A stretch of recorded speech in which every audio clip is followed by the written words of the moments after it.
Maraming mga Pilipino ang naniniwalang bubuti ang kalidad ng kanilang pamumuhay sa mga susunod na buwan. Batayan sa survey na isinagawa ng Okta Research. Yan ang ulat ni Ryan Lesiges. Karamihan sa mga Pilipino ang naniniwalang aangat ang kanilang buhay sa susunod na 6 na buwan.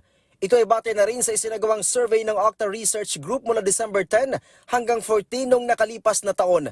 Sabi ng Okta Research, 49% ng mga respondents ay positibong uunlad ang kanilang buhay hanggang sa buwan ng Hunyo ng 2024. 45% naman ang nagsabing walang pagbabago sa kanilang buhay.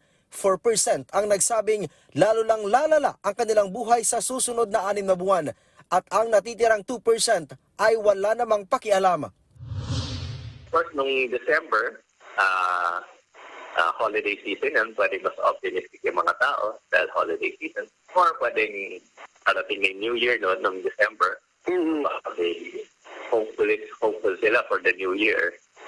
Mababanggit ko lang na dito sa tumaas to 49%, malaki dito.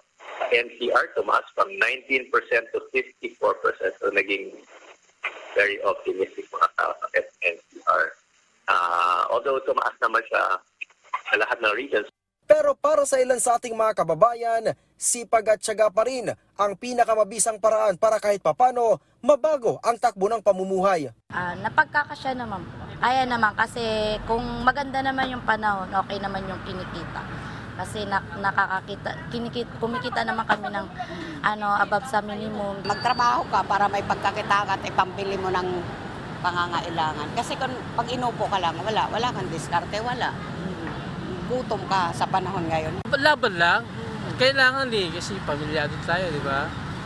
Ano yung inspirasyon sa buhay? Family first.